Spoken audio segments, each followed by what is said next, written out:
I installed a doorbell camera because packages kept disappearing from my porch. The first night it recorded motion. It caught my neighbor walking up to my front door at 2:48 a.m., pulling out a key and letting himself inside. He didn't knock. He didn't hesitate.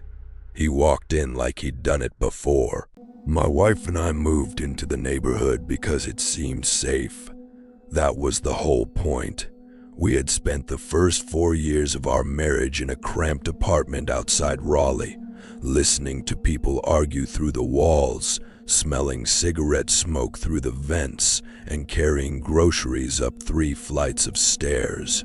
So when we finally found a small house we could afford in a new development outside Cary, North Carolina, it felt like we had won something. The neighborhood was called Willow Creek Estates. Even though there was no creek and the trees had all been planted by the developer less than 5 years earlier, every house looked like it had been copied and pasted from the same plan with minor changes. Gray siding, white trim, little front porch, 2-car garage, square patch of lawn. It was quiet, almost too quiet. But at the time, quiet was exactly what we wanted. Our house sat near the end of a cul-de-sac. On our left was a young couple with 2 toddlers. On our right was a man named Mr. Mercer. His first name was Alan, but nobody called him that. He was probably in his late 60s, tall and thin, with silver hair that was always combed neatly back. He lived alone in a house that looked cleaner than the model home. His lawn was perfect. His trash bins were always brought in before anyone else's. He washed his driveway every Saturday morning. He seemed polite, but there was something about him that made conversation feel like an inspection. The first time we met him, he stood on the edge of our driveway and watched the movers unload our furniture. He didn't offer to help. He didn't smile much. He just waited until I walked over and introduced myself. "Evan," I said. "My wife's Melissa." He shook my hand and looked past me toward the house. "Previous owners didn't stay long," he said. I laughed awkwardly and asked why. He shrugged. "People think they want quiet." Then he turned and walked back to his yard. Melissa thought he was just lonely. I thought he was strange but harmless. Every neighborhood has one person who knows everyone's business. One person who watches the street from behind the blinds. I figured Mr. Mercer was ours. For the first few weeks, everything was normal. Then our packages started disappearing. At first, it was small stuff. A phone charger, a box of vitamins, a pair of shoes Melissa ordered. The delivery app would say the package had been left at the front door, but when we got home, there was nothing there. We assumed it was a mistake. New neighborhood, similar houses. Drivers probably left things at the wrong address. Then a package disappeared while I was home. I was working from the kitchen table that afternoon. The delivery notification popped up on my phone at 2:16 p.m. I went to the front door less than 5 minutes later. Nothing. No box, no truck, no neighbor outside. That was when I bought the doorbell camera. I installed it that evening and felt ridiculous for how much safer it made me feel. It had night vision, motion alerts, 2-way audio, cloud recording, the whole thing. Melissa joked that I was becoming suburban too quickly. I told her I just wanted to know who was stealing our laundry detergent. 2 days later, Melissa flew to Florida to visit her sister, who had just had a baby. She planned to stay for a week. That left me alone in the house for the first time since we moved in. The first night alone, I ordered takeout, watched TV too late, checked the doorbell app twice for no reason, and went to sleep around midnight. At 2:48 a.m., the camera recorded motion. I didn't see the alert until morning. I was making coffee when I opened the app and saw the thumbnail. At first, I thought it had caught a raccoon or a car passing by. Then I looked closer and saw a person standing on my porch, Mr. Mercer. He was wearing dark pants, a button-up shirt, and the same brown cardigan I had seen him wear when he watered his plants in the evening. He stood facing my front door with his back to the camera. The video was 31 seconds long. At first, he just stood there. Then he reached into his pocket, took out a key, and unlocked my front door. I watched the clip 3 times before my brain accepted what I was seeing. He did not try the handle first. He did not knock. He did not hesitate. He put the key into the lock, turned it, opened the door, and stepped inside like he had done it 100 times. The door closed behind him. The clip ended. I stood in the kitchen holding my coffee mug, feeling the kind of fear that makes everything around you seem too sharp. The hum of the refrigerator, the light through the blinds, the little click of the thermostat. All of it suddenly felt exposed. I checked the rest of the recordings. 7 minutes later, at 2:55 a.m., there was another motion clip. The front door opened. Mr. Mercer stepped out. He closed the door softly, locked it with the same key, put the key back in his pocket, and walked across the lawn toward his house. I watched the second clip over and over, hoping I would notice something that made it less insane. There was nothing. I checked the house immediately. Nothing was missing. My wallet was still on the counter. My laptop was still on the desk. The TV, the keys, the mail, everything was untouched. The front door was locked from the inside. The back door was locked too. No muddy footprints, no drawers open, no sign anyone had been there. But he had been there. The camera proved it. I called Melissa. I didn't want to scare her, but I also couldn't pretend it was nothing. She watched the clips while we were on the phone and went quiet. Then she said, "How does he have a key?" That was the question. We had changed nothing after buying the house. The previous owners had handed over 2 keys at closing, and we never thought about it again. Maybe Mr. Mercer had known them. Maybe they had given him a spare. Maybe he thought he still had some right to use it. Maybe he was confused. Maybe he had dementia. I wanted it to be something like that, something human. Melissa told me to call the police. I told her I would. But first, I wanted to talk to him in daylight. She hated that idea. I hated it too, but part of me thought there might be some explanation that would sound less terrifying face to face. At 9 that morning, I walked next door. Mr. Mercer answered almost immediately, as if he had been waiting behind the door. He wore a blue sweater and smelled faintly of aftershave. His house behind him looked spotless. I said, "Did you come into my house last night?" His expression didn't change. "No." I held up my phone and played the video. He watched it without blinking. When it ended, he looked at me and said, "That isn't me." I almost laughed because it was such a ridiculous lie. It was obviously him. Same height, same walk, same cardigan, same hair. I said, "It's clearly you." He looked down at the phone again. Then he said, "You should delete that." The way he said it made my skin tighten. I asked how he had a key.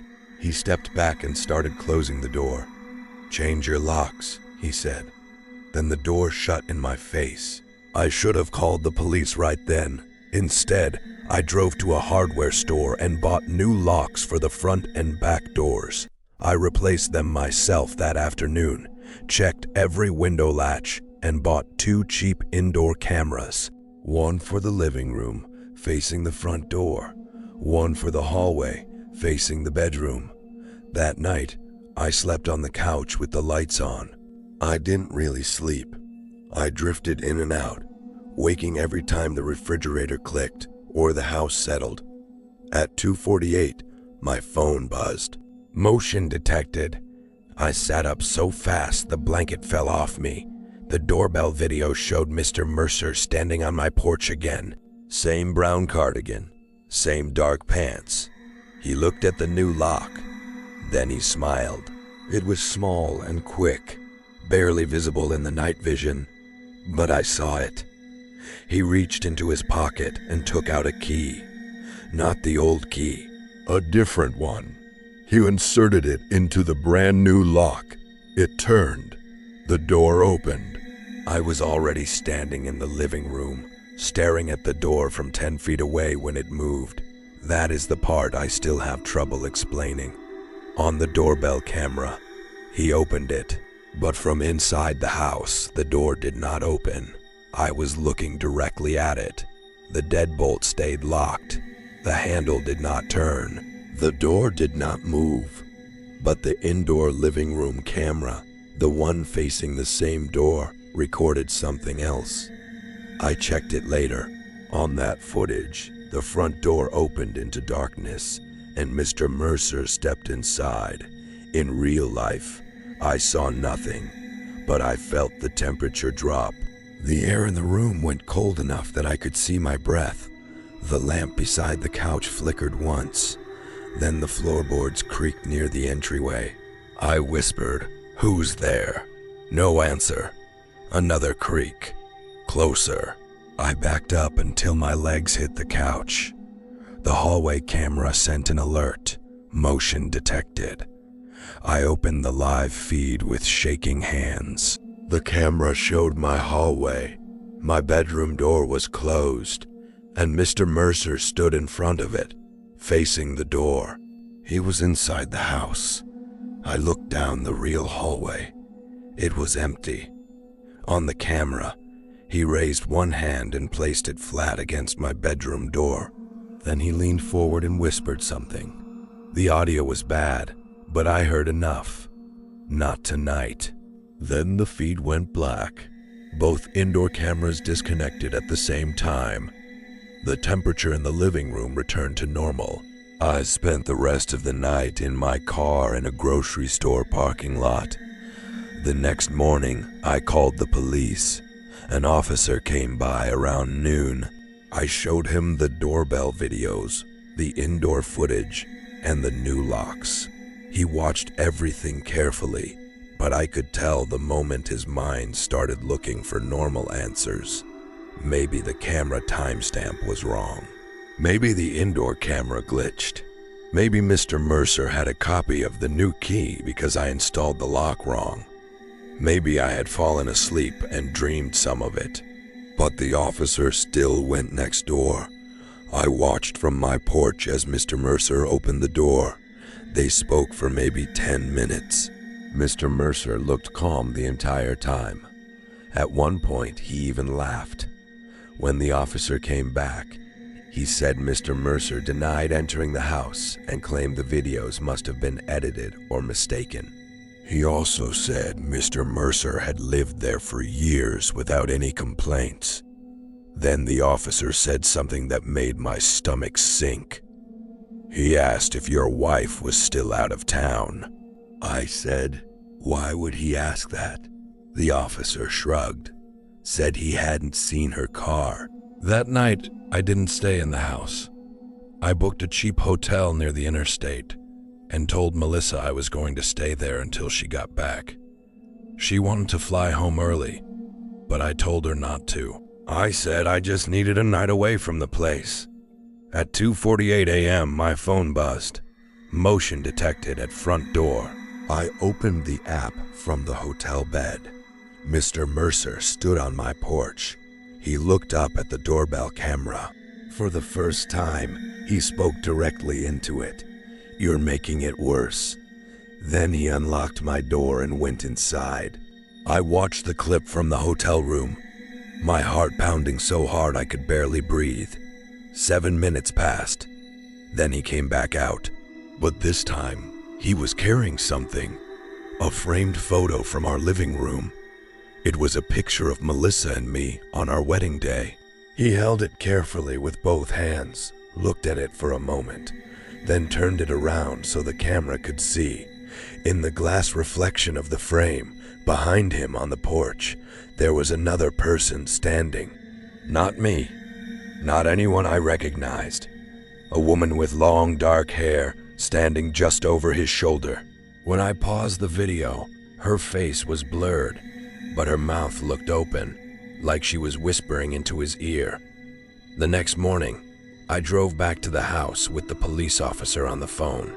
The photo was back in its usual place in the living room. Nothing else had been moved, but there was something on the kitchen counter. A key, old, brass, and worn smooth. Next to it was a folded note. The handwriting was neat and small. He lets himself in when the house misses someone. I read that sentence maybe 20 times. Then I checked the cabinets, the closets, the garage, the attic access in the hallway. I don't know what I was looking for. Some hidden tunnel, some crawl space between the houses. Some explanation. In the garage, behind a stack of paint cans left by the previous owners, I found a small cardboard box. Inside were envelopes, dozens of them. Each one had a name written on the front. Family names, different handwriting, different dates. The oldest looked almost 20 years old. Our name was on the newest envelope. Inside was a copy of our house key. Not the old one, the new one I had installed 2 days earlier. There was also a photo of Melissa and me unloading boxes on moving day, taken from across the street. At the bottom of the envelope was a note. They sleep upstairs now. I took the box to the police. This time they treated it seriously. They searched Mr. Mercer's house that afternoon. They found nothing illegal. No stolen property. No hidden wall of photos. No copies of keys. No tunnel. No woman with dark hair. According to them, his house was clean, organized, and completely normal. But when they asked him about the box, he became quiet. Then he said, "Those aren't mine." The officer asked whose they were. Mr. Mercer looked toward my house through his front window. Then he said, "hers." He would not explain who he meant. Melissa came home the next day. We stayed at a hotel together that night and started looking for apartments the same week. We listed the house less than a month later and moved out before it sold. We lost money. We didn't care. The last night we were there, the house was almost empty. No couch, no dining table, no pictures on the wall. Just boxers, cleaning supplies, and the echo that empty rooms have. At 2:48 a.m., the doorbell camera sent one final alert. We were awake when it happened, sitting in the bedroom with the door locked and a packed suitcase beside the bed. I opened the app. Mr. Mercer stood on the porch. He looked worse than I had ever seen him. His hair was messy, his cardigan hung open. He looked tired, almost sick. He leaned close to the camera and whispered, "I'm sorry." Then he stepped aside. The front door opened behind him. Not from the outside, from the inside. A woman stepped onto the porch. She had long dark hair and wore a pale nightgown that looked old-fashioned, the kind of thing no one wears anymore. Her face was turned away from the camera, but she stood close to Mr. Mercer, almost touching his shoulder. He kept his eyes down. The woman lifted one hand and pointed toward our bedroom window. At the same moment, we heard a knock on the bedroom door. 3 soft taps. Melissa started crying. I called 911 and shouted through the door that we were armed, even though we weren't. The knocking stopped. The temperature in the room dropped. The camera feed froze with the woman still pointing at the window. Then everything went quiet. When the police arrived, nobody was on the porch. Mr. Mercer was not in his house. His car was in the garage. His wallet was on the kitchen counter. His phone was charging beside his bed. The back door was wide open. He was never found. The police asked if he had ever seemed confused or depressed. They asked if he might have wandered off. They asked if he had family. No one knew. For all his years in that neighborhood, nobody seemed to know anything about him, except that he kept his lawn perfect and brought his trash bins in early.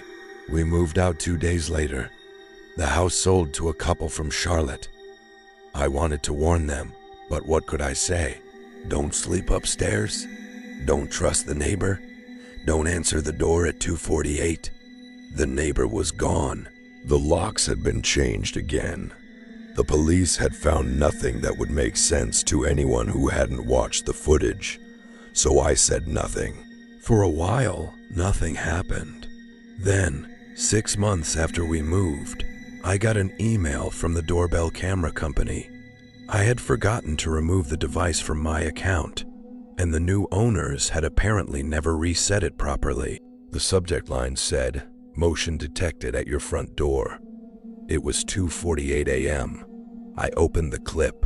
The porch looked different now. New welcome mat, potted plants, a little wreath on the door. Standing in front of it was Mr. Mercer. Same brown cardigan, same dark pants, same silver hair. He looked directly into the camera. Behind him, through the front window, I could see the new owner's living room. A lamp was on. Moving boxes sat against the wall. Mr. Mercer reached into his pocket and took out a key. Before the video ended, he looked up at the camera and said, "They sleep upstairs now."